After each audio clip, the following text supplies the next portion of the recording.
Hello everyone, welcome back to GGN.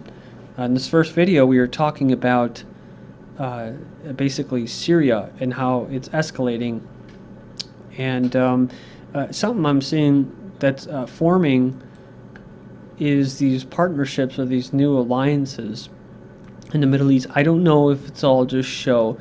I don't know if the big plan of things is to destroy the state of Israel, if that's actually part of it.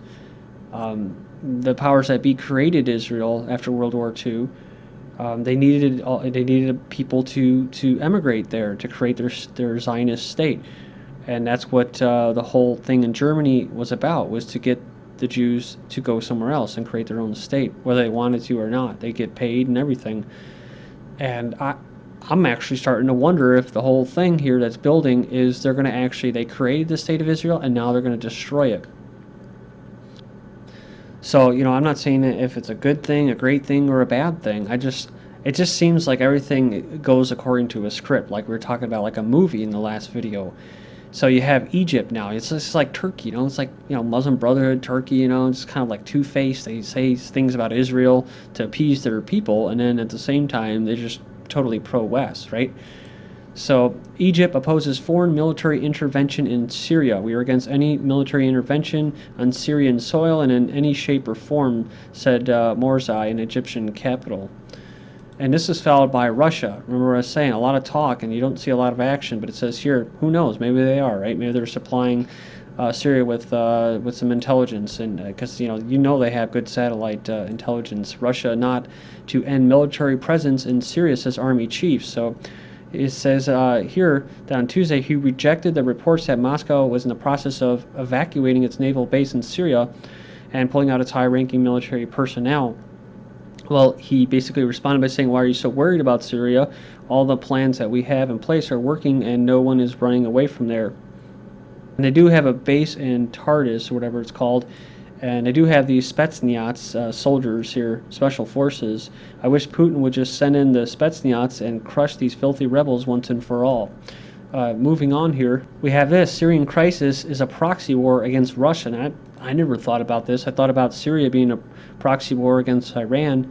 But it says here, during the Cold War, Moscow constructed a solid relationship with many countries of the Arab and Muslim world that became its allies. However, Saudi Arabia and some other U.S.-backed Arab regimes launched a global jihad campaign in the 1980s. Of course, this was headed up by who?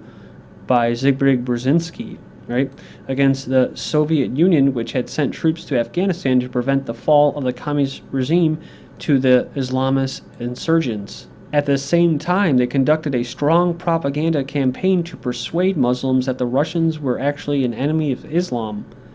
At the end of the Soviet Union, the U.S. invaded Iraq with a false pretext on weapons of mass destruction, like they're trying to do with Syria, and I think they even tried it with Libya.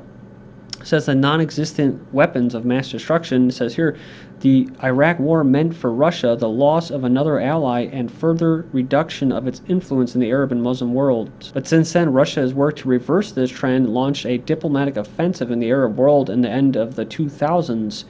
They offered Syria and Egypt nuclear power stations and reestablished a naval presence at the Syrian port of Tartus.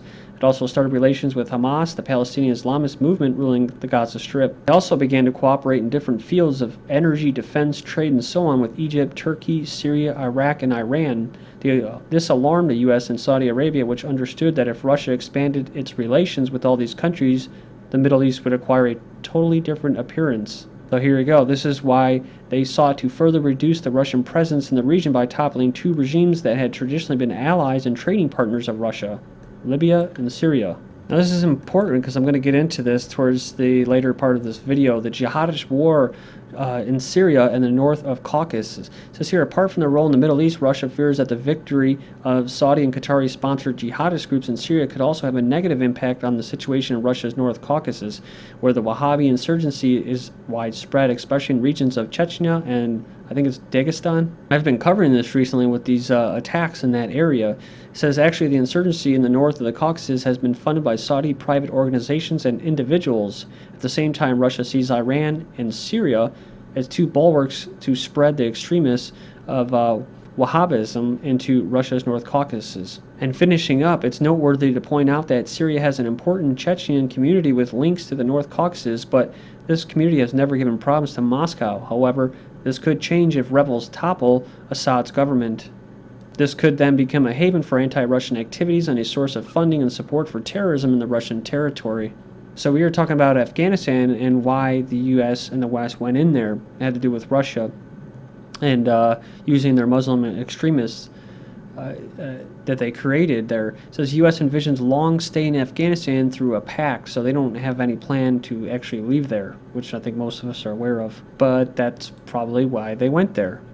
It says here, an increasingly Islamist region, Israel may be headed for war.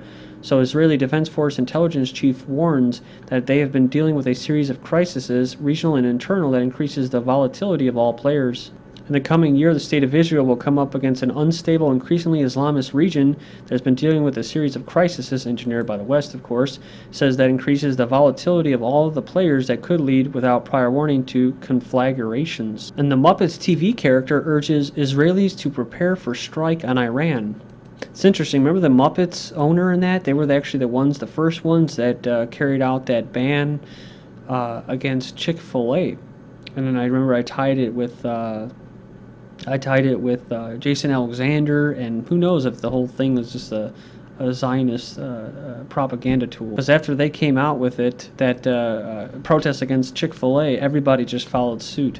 It says a new emergency pamphlet, and Israel instructs residents to prepare for the worst if Tel Aviv conducts a military strike on Iran. But the face on the brochure isn't the country's president or prime minister, it's a Muppet. It says it's Israel's co-production of the long-running America's Children program, Sesame Street.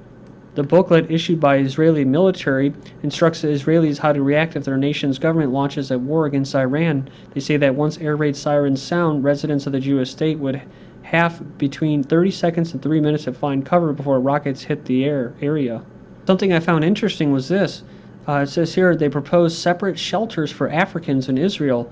In a meeting, it says here, in meeting with Home Front Defense Minister, officials say separate bomb shelters would solve issues of scarcity and integration. They said here there would be problems of integration because of mental and cultural differences between them and Israelis. There are many problems. People worry that the Africans would bother them or, God forbid, rape one of their daughters. And let's not forget, just recently, Israel was actually holding an exercise of being attacked by chemical weapons, so they're definitely preparing for something. And you have Iran-Egypt cooperation can end Syria crisis, says Hezbollah leader. So remember this, Egypt opposes foreign military intervention in Syria, and now Iran-Egypt cooperation can end Syrian crisis, says this Hezbollah leader. He says the American administration and some of their allies in the region, unfortunately, instead of taking the responsibility in order to solve the problem in Syria, are taking part in it. He says contributing to the fight and playing a very dirty game. So the Hezbollah official referred to the presence of the Egyptian president and the ongoing non-aligned movements of men in Tehran as a positive indication that their coordination and cooperation will put an end to the Syrian conflict. Then I caught this thing right here, putting it all together, this kind of, little puzzle pieces. Egypt wouldn't fire on Iran's ship. It says here, Egypt's Navy refused a U.S. request to fire on an Iranian weapons ship heading for violence torn Syria through the Suez Canal. The Egypt Independent had a similar report saying it was told by Mamish the Navy refused a United States request to strike the Iranian ship. Kind of what we were just talking about, right? One of these comments, this is an American mind. I don't know if it's that or just a globalist divide and conquer or Zionist thing or what. It says it's basically a tactic that's set to kill Muslims through Muslims. And remember, just recently in Egypt, in the Sinai Peninsula, you had what? You had some stuff popping off there. It says here, Israel's first drone strike inside Egyptian territory kills Sinai Bedouin. Because if I remember correctly, there was basically Egyptians were attacked, and they said that there was no evidence of who the attackers were, meaning that this could possibly be a false flag, which allows for what? Israeli expansion. It says here, they wrote a week ago that given Barack Obama's expansive interpretation of U.S. interests, which involves massive drone attacks against targets in multiple Middle Eastern and African countries, that it was only a matter of time before Israel did the same, and now it has. So apparently this Bedouin was riding his motorcycle in the desert, and Israel characterized him as a follower of global jihad. His sin was supposedly involved in a missile attack against Eilat, and it says last year, in which no one was hurt or injured. It says here the IDF said that no one would shed a tear for his death. In the Israeli front, reconnaissance planes violate Lebanese airspace. 4 Israeli warplanes and 4, basically probably drones, violated their airspace on Monday, they said in a statement. Israel repeatedly violates Lebanon's airspace in contravention of UN Security Council Resolution 1701. So where's Ban Ki-moon? Where is he? Where are you, Ban? It says here, media, the United States will give Azerbaijan the northern area of Iran in exchange for participation in war. So you got, Turkey over here, Syria, over there, Azerbaijan over here, and Iran right here. An editor's note, which is worth noting, it says here, there is a serious case of entangled alliances carving up Iran to win the war. What about the Kurds and, it says here, Nagorno and Karabakh conflict with Armenia? Neither Syria nor Iran is worth all this trouble. A nuclear arms race is already beginning in the Middle East, regardless of if Iran develops nukes or not. And it seems that Saudi Arabia, Kuwait, Qatar, and other nations would rather spend their oil profits on hardware, talking about nuclear weapons, which they are doing, than to rely on the United States. Any military can have its strength diffused when their focus is too expansive. Their hands are in far too many pies. Israel signs a $1.6 billion arms deal with Azerbaijan. So I only included this because of this article up here, that the United States will give Azerbaijan the northern area of Iran in exchange for its participation in the Iranian war. And, you have Israel basically signing a $1 billion arms deal with them. And what'd they do? Well, this was back in March. Iran and Azerbaijan try to soothe tensions after Israeli weapons ties. So there's ban to Iran. It says here, prove your nuclear program is peaceful. The UN chief in Tehran calls on states to stop supplying arms to the conflict in Syria. What states? It's like the United Nations observers had to leave because they kept getting killed by these, quote, terrorists or rebels, whatever, that are being supplied by the West. Why doesn't he call them out? No, he's rather be in Iran, basically bullying them about human rights and about their nuclear program. So, well, what about Israel, right? What about them? Israel and weapons of mass destruction, widely believed to possess the weapons of mass destruction, and one of the 4 nuclear-armed countries not recognized as a nuclear weapons state by the Nuclear Non-Proliferation Treaty. So, basically it says here they have undeclared chemical warfare capabilities and an offensive biological warfare program. Officially, Israel neither confirms nor denies possessing nuclear weapons. And so Israel is angered over the IAEA vote on nuclear arsenal. It says they become infuriated by a fresh initiative of Arab member states of the IAEA, which seeks to launch a global campaign to slam Israel's possession of nuclear stock. So Israel thwarts all initiatives to free the region of Middle East of weapons of mass destruction, and in particular of nuclear weapons. The initiative is widely expected to be ratified and enjoys support of Muslim countries as well as other states critical of Israel's stance on Palestine. Israel's ambassador said Arab nations have no moral right to point fingers. And if just a quick history, since Israel began building its Dimona plutonium uranium processing facility in the desert in 1958, it's believed to have hundreds of nuclear warheads. But Iran is being told by the United Nations to prove your nuclear program is peaceful. UN chief hits host Iran over human rights. So he's into Iran for the non-aligned movement gathering, urges Iran to cooperate with the United Nations to remedy human rights abuses. Well, what the fuck is going on in Syria there, Ban? You're missing the ball. Israeli judge Rachel Corrie brought death upon herself. So, as expected, Israeli judge has rejected a lawsuit brought by the parents of this Rachel Corrie against Israeli military for crushing her to death with a bulldozer in 2003. In fact, they said she brought it upon herself, and the military wasn't responsible for crushing her. So Zionist-controlled media hides Israeli crimes, such as a recent shooting. Israeli forces shoot, critically wound a Gaza woman. A 42-year-old woman was working together with Palestinian farmers.